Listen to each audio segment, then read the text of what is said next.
Hello my lovely Padawans and welcome to another episode of Yu-Gi-Oh!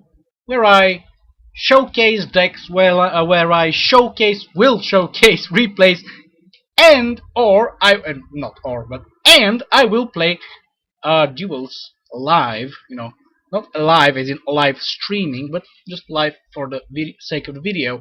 And today, as you might have read the title of the video, I will show you my deck that I built from the second ever released set of Yu-Gi-Oh! In the TCG Yu-Gi-Oh! Version, which is MRD Metal Raiders.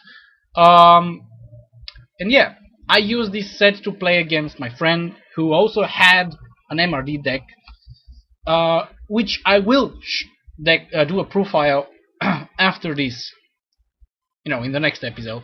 But just cut to the chase and let's start with the black profile. You are obviously seeing the deck, but one Summon Skull. Summon Skull is one of the best 2500 attack beaters you can find, and what is good about it, it's as strong attack-wise as Dark Magician, but you need only one tribute to summon it.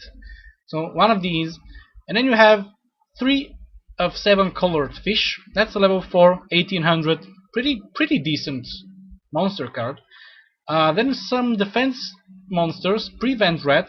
That's a level 4 2000 defense creature, and Barrow Dragon. Only one of these. This is a very good card.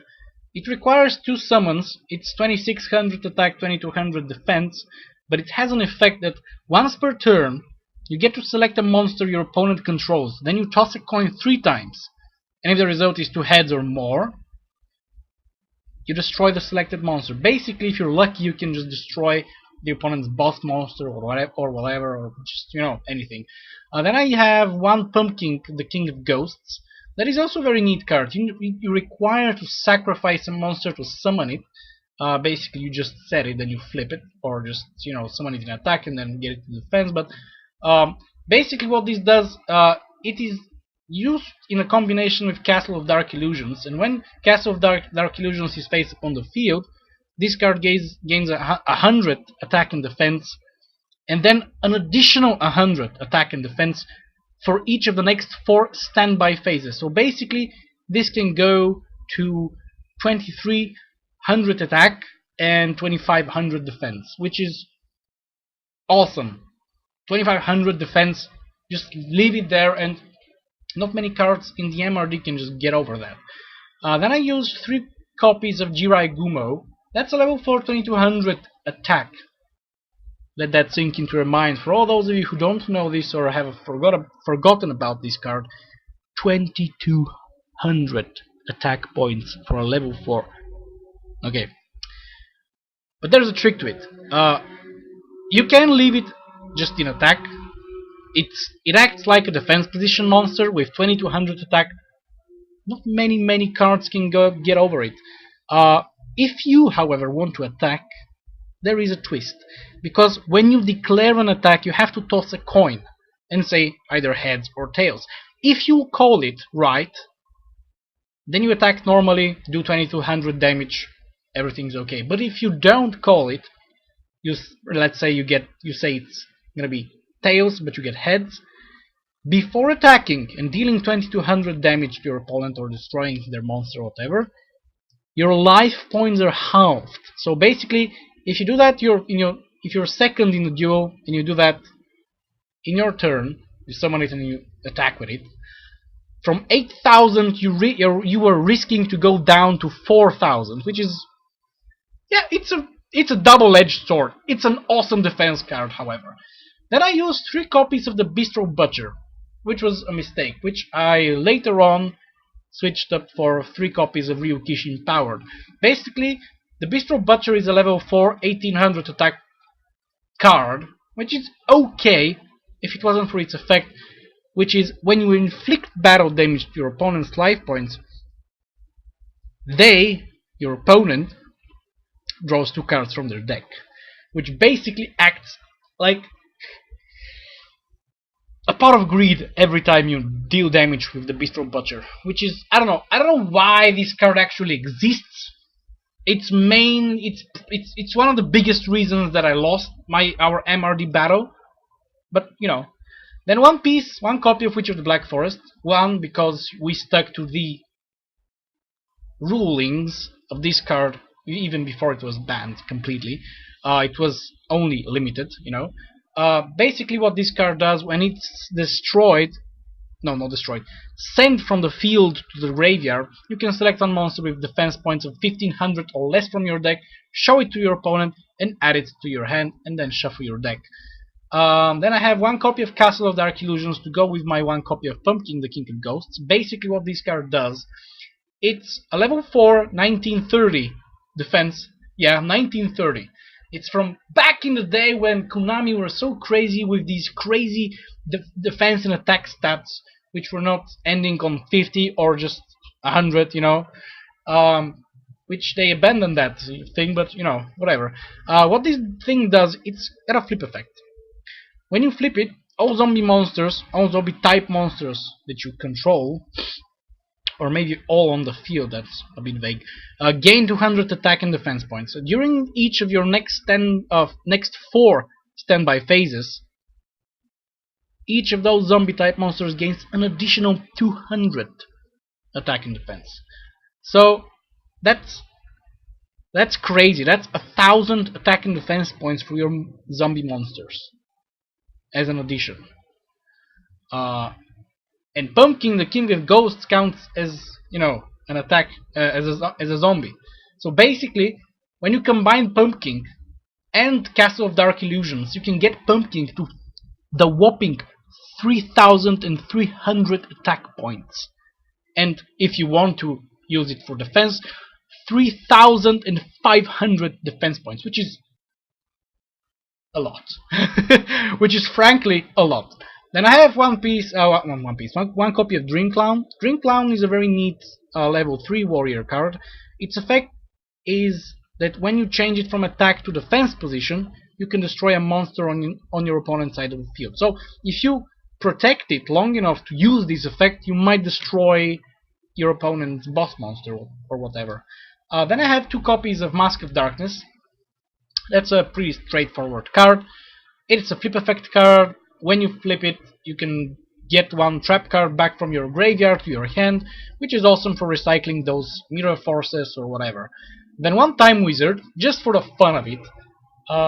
Basically, Time Wizard has an effect that once per turn during your main phase, you can toss a coin.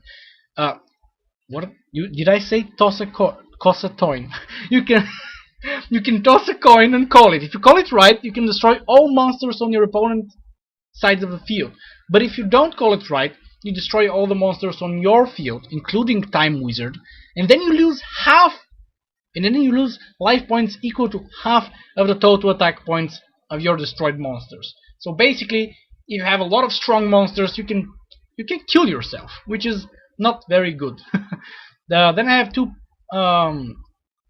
copies of Magician of Faith, which is just like Mask of Darkness, but it lets you recycle spell cards. Then a copy of the Unhappy Maiden. It's like a last resort card. It's like a Battle Fader, which is, you know, a newer card than this. But when it's sent to the graveyard as a result of battle, the battle phase ends immediately. So it can save you. It can just give you one turn more to try and get out of a sticky situation. Then one copy of Change of Card. I think that's obvious, but you know, you can take control of an opponent's monster for one turn. Heavy Storm destroys all spells and trap cards on the entire field. 2 block attacks, which basically reverts an attack position monster to defense for that turn. Tremendous Fire, that's a burn spell card. Your opponent loses 1000 life points, but you lose 500. You know, it's got a cost. Tribute to the Doomed. You discard a card and destroy a monster on the field, which is also very nice for using, I don't know, for destroying your opponent's boss monster or whatever. Paralyzing Potion. Basically, any non-machine type monster that is equipped with this equipment spell card cannot attack. So, That is another way of dealing with your opponent's boss monster. Let's say they get out Summon's Go, because Barrel Dragon still can use his effect. They get out Summon's Go, you don't have anything. You draw Paralyzing Potion, get it on Summon's Go, and it just becomes the 2500 attack / defense monster. Then for the traps that I use, 2 fake traps. Basically, when your opponent uses any effect that can target a trap card on your field for destruction, you can switch the target of that effect to this fake trap card and destroy it instead of, let's say, your Mirror Force. Then I have 2 copies of Mirror Force. That's very straightforward. When your opponent's monster declares an attack, you destroy all his attack position monsters. Then why do I say pieces? A copy of Robbing Goblin. That's a continuous trap card. Each time when a monster you control inflicts battle damage to your opponent, they have to discard a random card from their hand, which is really neat, really neat. Then 1 copy of 7 Tools of the Bandit. That's basically a counter trap spell. When your opponent activates a trap card, you can pay 1000 life points, negate it, and destroy it. Solemn Judgment, which is one of those forever alone banned cards. What it does is you pay half your life points to negate an activation of a spell, a trap, a normal summon, a flip summon, a special summon, then destroy that spell, trap, or summoned monster. It can just destroy them. It doesn't. Oh yeah, it can negate and destroy. So basically, there's a reason why this trap card, which is actually a counter trap card, it is a trap card that cannot be stopped, basically. Then you have 2 copies of Magic Jammer. When a spell card is activated, you can discard a card, negate the activation, and destroy it. And 1 copy of Horn of Heaven, which is also a quick trap card, a counter trap card.